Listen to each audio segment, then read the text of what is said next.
I don't have an authentic Tiki Bob mug. Yeah. But some, like back here, the Cactus Bob. I love this.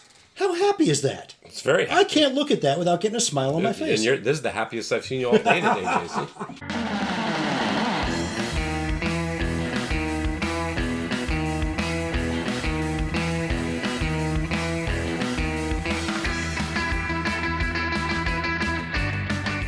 It's been a long time since we've done a We Shall Tiki with Ray. This is true. So I've never done one. This is great. Yeah, welcome to the show. I feel very enclosed. It's very yeah. Welcome back, everyone. Ray and I haven't done this in a long time, and Yes. I miss it. It was a good time. It was. We started this off as the idea of the things that we talked about all the time, just hanging out. Yeah. And thinking, well, I wonder if anybody else would like to hear some of this stuff. And it's just, once you've been around Tiki for a bit, you start conjecturing things, trying to imagine, how it's been, how it is, how it's going to be. Yeah. When you start thinking about Tiki and that's all you think about, it's like you start going down other like rabbit holes and stuff like that. yeah. So Jason's moniker is We Shall Tiki. I'm obviously Tiki with Ray. And this is an episode of We Shall Tiki with Ray. And this is our buddy, the exotic Sean Heath, or Sean Zodic, as we've called him. Sean Zodic, all the As way I have from been labeled today. Yes. across the bridge, all the way from Gig Harbor. Yep. And today we are going to talk about something that I've been thinking about a lot of, and which is, when did you get into Tiki? What year?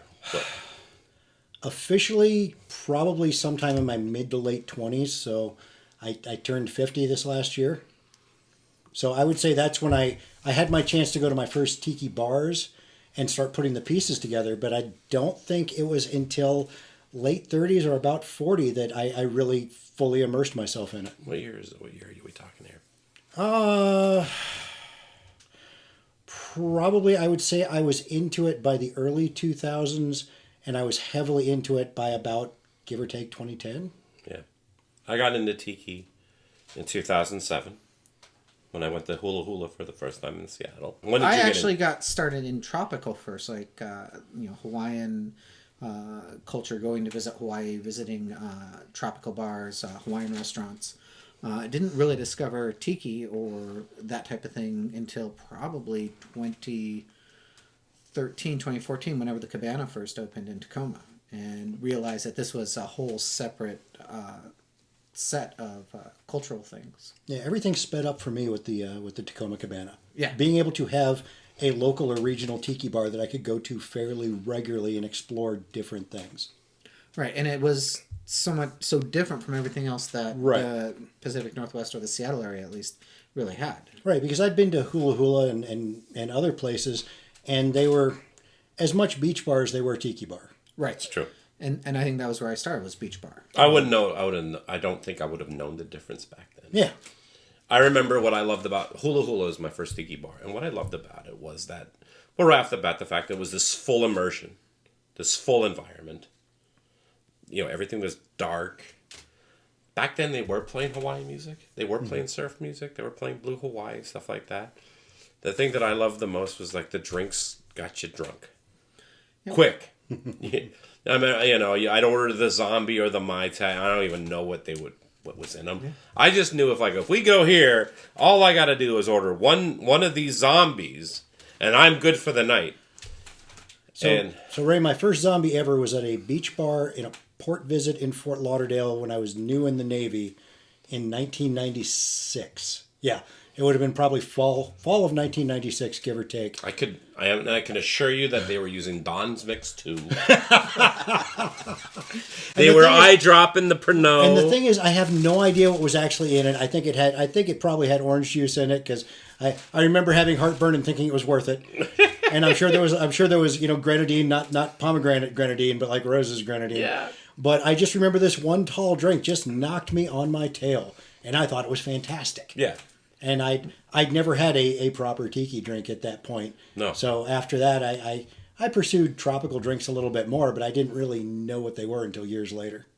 What about you? What was the first things that sparked your interest in this Tiki stuff? Well, the first thing that really, as far as the drinks go, was discovering, that a Mai Tai could be a good drink. But the first real cocktail style Mai Tai. Like that thing that takes craft, that takes effort, was at a tiki bar, and where I started to go, oh, this is a thing that I can really get into and really fall in love with. No, that was the Comic Cabana. And that was the Cabana. Yeah. Yeah.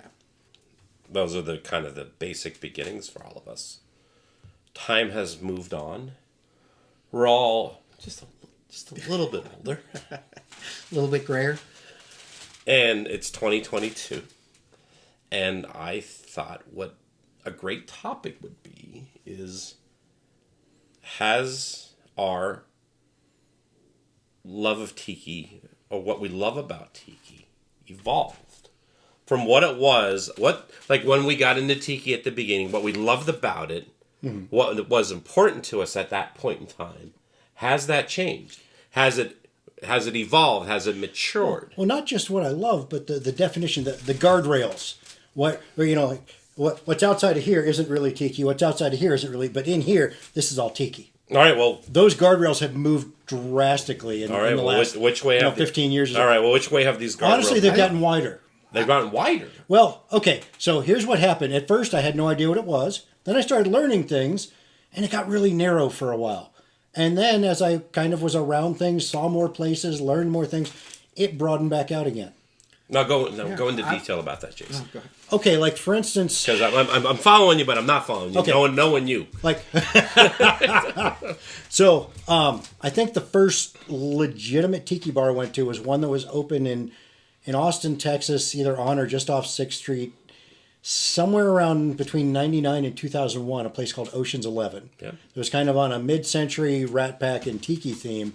And I was in town with a friend's brother's wedding.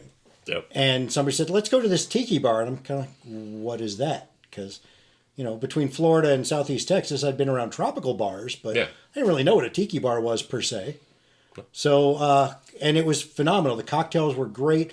The the fact that they had decorated skulls and torch-looking sconces all over the place, and boot structures. It was great even to your standards now. Yeah, I wish I could go back and see it again. Okay. That and what was it, Taboo Cove in Las Vegas. Jason, tell the audience what Taboo Cove was. It was probably one of the first new generation of fully realized tiki bars. Yep. And it was a passion project. It was a labor of love, but it was in the Venetian Hotel. You couldn't get to it unless you went outside the hotel and in from the street side. There was no direct parking for it. It was kind of doomed, and it eventually. And who designed it? Bosco. Yeah. A couple years later, well, not too many years later, I got to go to Frankie's, and that was one of the next fully realized tiki bars I got to go to. Would you say Frankie's was a game changer for you? Oh, yeah. How so? As in, this is the kind of place I could hunker down all day.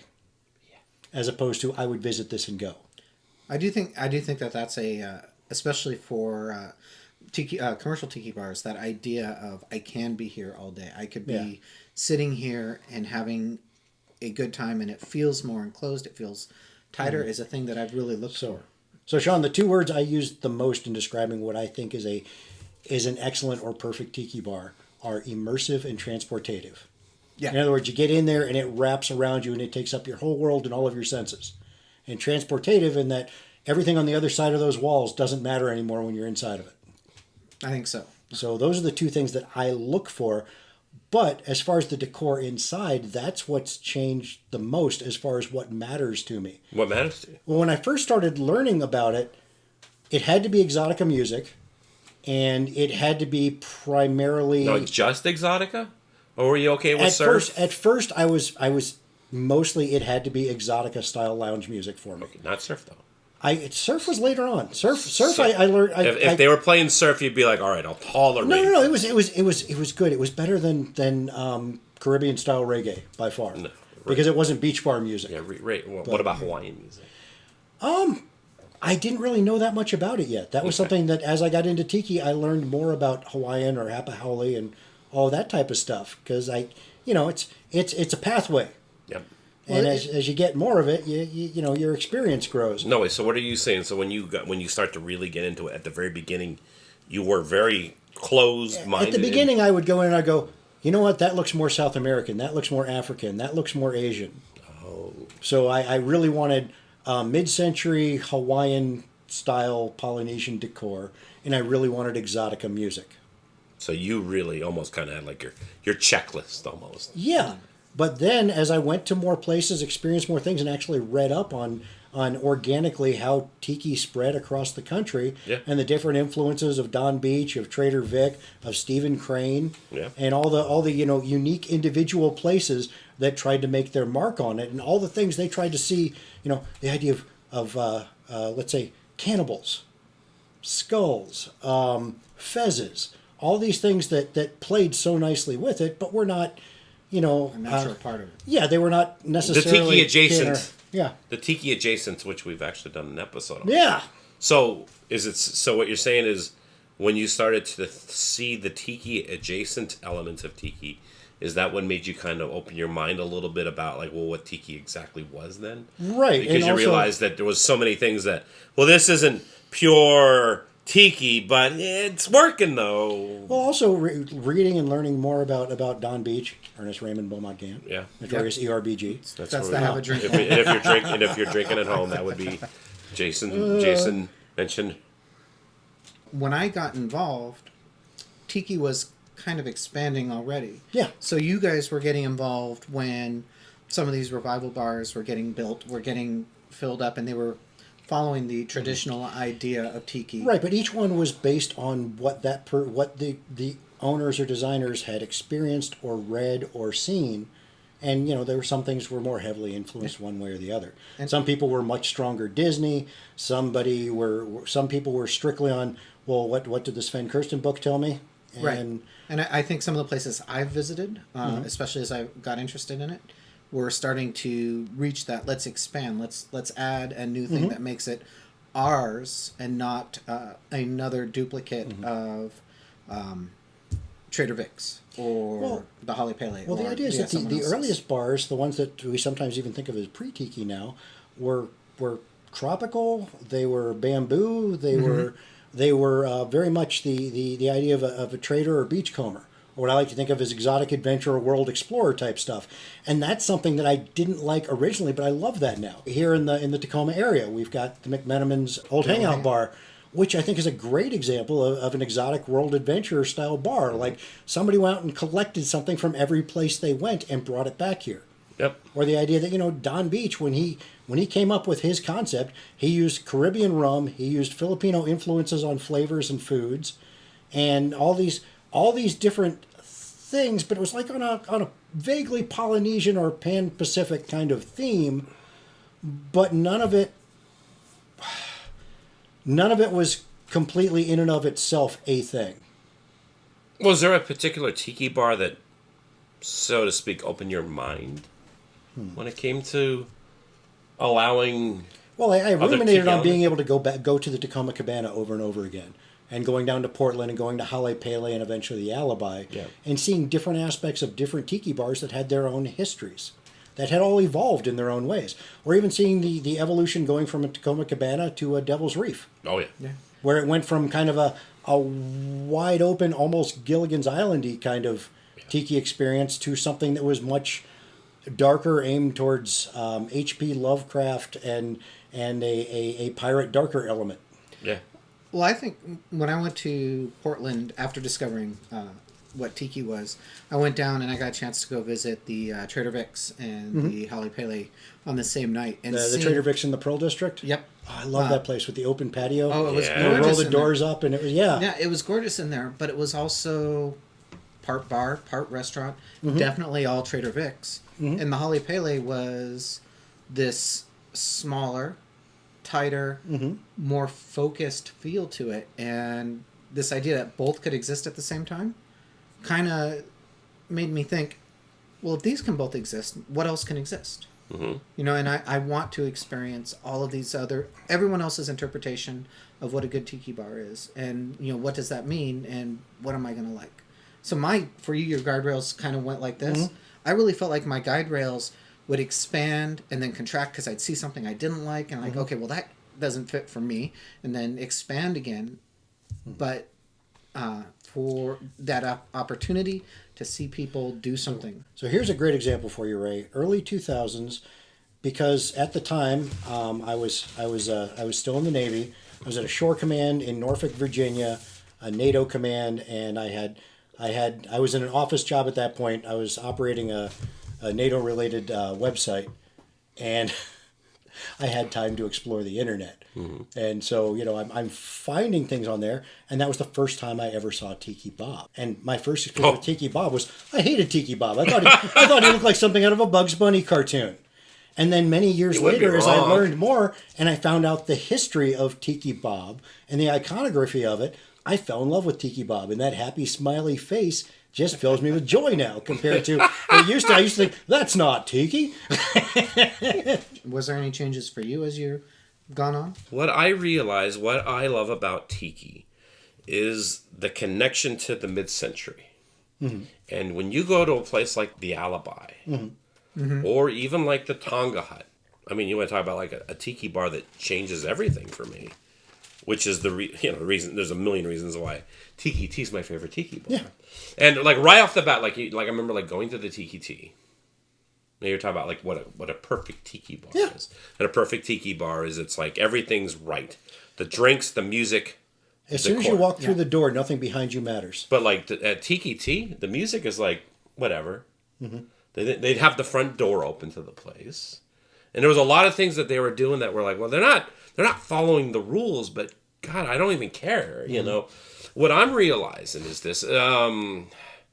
Perfect example. I actually just did an article on this for Exotica Modern where it is about Hidden Harbor in Pittsburgh. I remember when I first went to Pittsburgh. There's 2 tiki bars in Pittsburgh. When I lived in Pittsburgh, there's the Tiki Lounge, full on old school tiki bar, right? Great, but the drinks were old school tiki drinks, diabetes inducing. But you got to keep the mug. But the weird thing is, if you go there now, most of the people there aren't even drinking tiki drinks; they're drinking beer. The people that there's no tiki feeling to it. I remember going to Hidden Harbor and being like, the decor was kind of open, kind of like that modern tiki thing going on. And I remember not being impressed with the decor so much. They did have tikis, but they didn't have like much bamboo or anything like that. But their drinks were great. But like I went back there like this year on my road trip, and I was hanging out with the owner and hanging out with people that work in it. It's like, but their drink program is incredible. They got Tony Canepa designing their menu and all their glassware and mugs. They have mugs that were made by like Crazy Owl and stuff like that. They have more tikis, and I'm hanging out with you. We're like, what I'm realizing is that tiki it's the people. Yes. I mean, like you like I remember. I mean, let's put things on Front Street. Of course, I love Tacoma Cabana. I've always did. But I'll be honest with you guys, I was never that impressed with the decor of the place. I thought it was okay. Well, it got better. Yeah, there was a learning as they were going aspect. But what mattered the most, though, was Jason Alexander was TKF. Yeah. He was that place. I think what the Cabana did as well was, at least initially, it brought in that nascent Tacoma tiki community. Yeah. What ends up getting called the Tacoma Ohana. No one had a place to go at the time, and so all these people who really love tiki started to come in, and you got to know each other, and then you create these friendships. And it doesn't matter how great your build out is or how great your drinks are, if you show up and you feel disconnected from everything else, it's just another bar. Yeah. It's just another place to go. Well, I'll tell you what, guys. One thing that changed everything for me, again, Justin at the Dilla Room. There is nothing tiki about the Dilla Room. Right. Except Justin and his menu. Except Justin. And God damn, that guy's TKF. It's like you go in there when he's doing his tiki nights. He's playing surf music. He has his menu that was designed by Tony Canepa. He's making some of the best tiki drinks I've ever had. And I'm sitting at the bar watching this dude, this tattooed guy with an Aloha shirt making, how's it going? And I'm like, this is more of a tiki experience than some tiki bars that I've been to. Yeah. So I realized it's sort of like, when it comes to like what matters to me with tiki is like the people. It's the heart. And that's probably the biggest change, I agree, is, the drinks were the start for me. Yeah. But the drinks are not the end of the story ever for when it comes to this. The drinks have never been paramount for me. And I'll be honest with you. I remember the Alibi. When I remember going to the Alibi at first, the drinks were undrinkable. Okay. That's so bad that I got to a point where like I went to the Alibi maybe like maybe 2-3 times. I'm like, I can't drink these drinks. My blood you wanted to take some Tums before you went in. My blood sugar's going up. I can't do it. And then for years, I would go down to Portland. I go to Trader Vic's. I go to Holly Paley. I knew, the Alibi is up the road. But, and then eventually I got to the point where I was like, well, they do have food there. And they do open up at 11:30 in the morning. So I would go there and eat. I wouldn't even get a tiki drink. I'd just go there and get lunch. Loco Moco. It was enough, but that was enough for me to put me back in that element. Another thing that I've definitely how I've evolved, and I think it would be a crime for me not to say this, but it's like when I was really hardcore into tiki. I mean, especially when I started blogging in 2016, I was like, okay, this is a tiki bar, and that one thing I definitely would have not been about was this idea of combining things together. And I've created the Tiki Golf Club. I've created the Tiki Golf Club. I think we're all members of the Kessel Rum Runners, right? And that's what I meant about the looser definition, as in, yeah, it may not be, monolithic tiki, but it plays well with it, and it has all the energies you enjoy. Yeah. And I think the key part is that some of it is a part of the monolithic tiki. Like, there is definitely some stuff that's been defined as this is where tiki is. If you go too far outside the bounds, you're really stretching, at least decor-wise, what means to be tiki. But for me, what I've learned is that, like you said with the Diller Room, it's not the decor that's made a great tiki experience for me. Yeah. It's not necessarily the drinks that have made a great tiki experience for me. It's that connection with other people who want to share this tiki experience. And if the tiki decor is not there, they're still willing to love the idea. And they're still willing to move forward. And even when the tiki was there, when I went to Bootlegger Tiki, I could only get a reservation for the outside at 9 p.m. And I showed up at 8:50, and they said, hey, we can fit you at the bar. Do you want to do that and get a really good experience? That made my night. Yeah. And great bartender, great tiki drinks, fantastic build. None of it would have mattered if they had said, okay, we're going to stick you outside because that's all we're going to do. Everyone in the comments, has your taste in tiki evolved? My tastes have evolved. We have all evolved. But I'll tell you what, I love tiki just as much as I did when I first got into it, but probably more. If anything, much Absolutely, more so. a lot more. As discovering what it was beyond just the drinks meant you discover the culture, and you discover the people that are in it, and you realize that, yeah, this is a thing you really want to be a part of when you get a chance. Well, over the course of many years, it went from an interest to pretty much a lifestyle.